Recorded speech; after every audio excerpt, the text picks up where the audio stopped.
Gamepad buat Xbox udah, gamepad buat PS4 atau PS5 udah. Kira-kira gamepad apa lagi yang belum ya?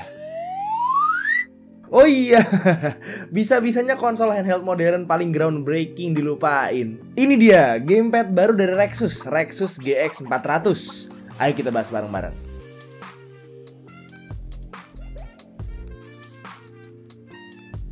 Halo semuanya, ketemu lagi sama gue Tommy. Dan di video ini gue lagi kedatangan sebuah gamepad baru lagi nih, yaitu adalah Rexus Gladius GX 400. Rexus ini bener-bener ya, nggak habis-habis loh gamepadnya. Tapi sih, gue nggak nolak sih. Oke, jadi ini dia iterasi baru dari series Gladius Rexus. Dia punya packaging masih sama persis sama yang GX 300. Simple, nggak pakai favifu, pokoknya tuh straight to the point. Dapat gamepadnya, kabel, manual, sama kartu garansi. Oke, Gladius GX 400. Lagi-lagi Rexus ngeluarin produk bagus yang bukan lini daksa. Kemarin keyboard Daiwa SF, udah 65% south facing, wireless tri mode pula. Terus keluar Gladius GX 300, gamepad yang bisa dipakai buat main PS4 sama PS5. Terus habis itu keluar headphones S8 Pro yang bagusnya itu bukan main. Sekarang keluar lagi si GX 400 ini lagi-lagi di luar lini daksa dan ini produknya bagus loh. Kalau secara looks masih ngeresemble banget kontrolernya Xbox One, tapi padahal gamepad ini tuh didesain untuk nge-mimik sebuah controller Nintendo Switch loh. Bisa dilihat dari susunan tombolnya. Untuk XABY-nya itu Nintendo punya penempatan. Tombol yang di atas juga disebutnya R, L, ZR, dan ZL. Analog kirinya juga ada di atas. Pokoknya bener-bener Nintendo banget dah ini gamepadnya.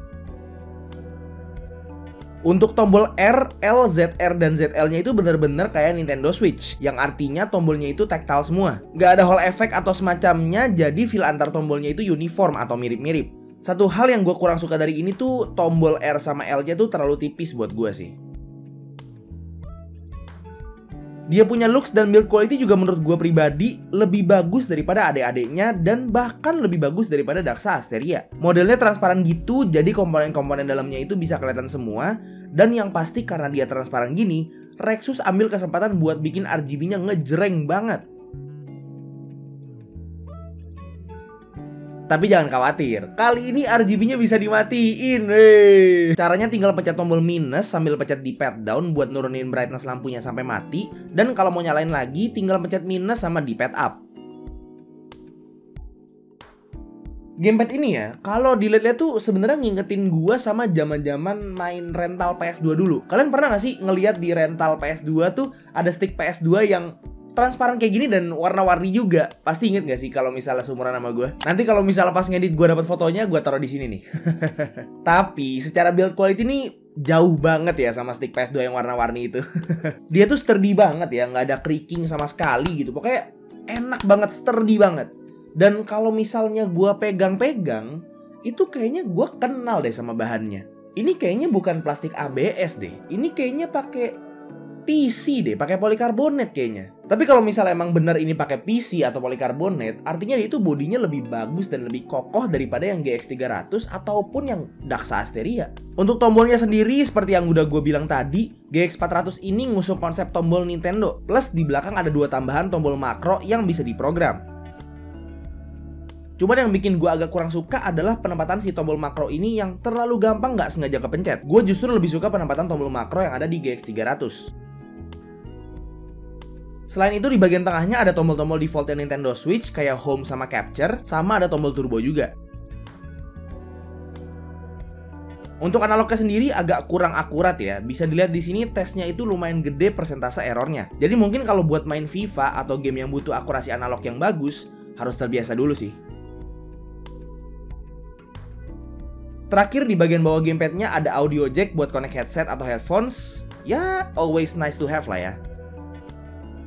Oke, untuk koneksi GX 400 ini bisa dipakai secara wired dan wireless. Dan untuk wirelessnya dia itu pakai Bluetooth aja, nggak ada dongle-donggelan kayak si Daxa Asteria. Tapi karena dia wirelessnya pakai Bluetooth, artinya walaupun dia itu didesainnya untuk Nintendo Switch, gamepad GX 400 ini tetap bisa multiplatform, yang artinya dia itu bisa di PC, iOS, ataupun Android. Dan cara konekinnya pun gampang ya, tinggal masukin ke pairing mode aja yang ada di manualnya dan langsung aja connect ke device yang kalian mau, entah itu PC ataupun HP. Khusus untuk di PC, GX 400 ini bisa kedetek sebagai dua bentuk controller. Yang pertama, kalau dikonek secara Bluetooth atau wired biasa aja, dia bakal kedetek sebagai Xbox controller, yang artinya ABXY-nya itu akan ngikutin ABXY-nya Xbox. Tapi dia itu juga bisa kita input sebagai Switch Pro controller, yang mana harus lewat Steam. Caranya juga gampang banget, ada semua di manualnya. Dan kalau udah connect sebagai Switch Pro controller, GX 400 ini akan bener-bener nge-mimik sebuah Switch Pro controller dengan fiturnya yang lengkap. Tapi sebelumnya, karena GX 400 ini dibuat untuk Nintendo Switch, jadi gue pengen bahas bagian Nintendo Switch-nya dulu sih. Di Nintendo Switch juga bisa wired dan wireless. Untuk wirednya, Switch-nya harus dalam posisi dock karena kabelnya akan dicolok ke docknya.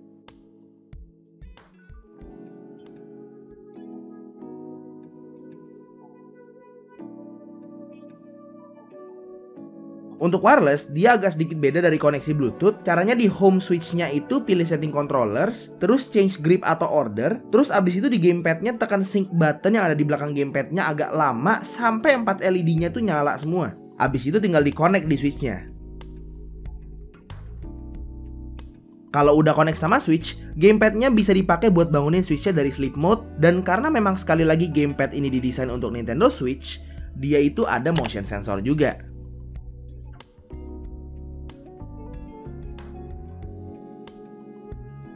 Hal terakhir yang gue suka dari seri Gladius, mau yang GX 300 ataupun yang GX 400 itu adalah dia itu ada tombol untuk matiin kontrolernya. Mati. Jadi kalau udah selesai main dan udah selesai pakai gamepadnya, itu nggak perlu khawatir baterainya bakal habis karena harus nungguin nggak dipakai lama dulu untuk mati sendiri. Jadi kesimpulannya, gamepad ini bagus banget. Bahkan mungkin di beberapa aspek itu dia itu lebih bagus daripada GX 300. Tapi kalau misalnya kalian pengen main game racing atau game-game yang butuh Hall effect di triggernya, gua saranin tetap ambil yang GX 300 aja daripada si GX 400 ini. Karena sekali lagi gue bilang, dia punya trigger itu bukan trigger ya, dia itu kayak tombol biasa aja, tactile, jadi nggak ada Hall effect-nya. Tapi selain itu, gua tetap bisa saranin GX 300 dan GX 400 ini untuk jadi controller daily driver kalian. Apalagi kalau misalnya kalian lagi nyari substitusi Switch Pro controller, ini GX 400 bakal jadi pilihan yang amat sangat mantep karena dia itu murah, harganya itu cuma 359.000 aja. Dan kalau misalnya kalian searching, Switch Pro controller itu lumayan mahal. Jadi daripada mahal-mahal beli Switch Pro controller, kalau misalnya kalian emang butuh dan gak mau beli yang KW-nya, gue saranin beli yang ini aja sih. Untuk link pembeliannya bakal ada di deskripsi dan kalau menurut gua mending kalian buruan beli deh. Karena biasanya kontrol-kontrol atau gamepad dari Rexus ini tuh cepet banget sold outnya.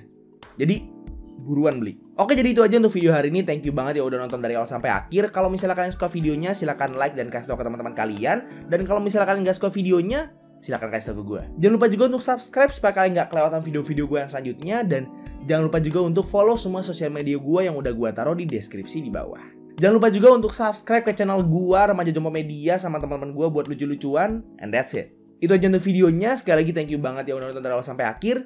It's been your boy Tommy. And as always, peace out.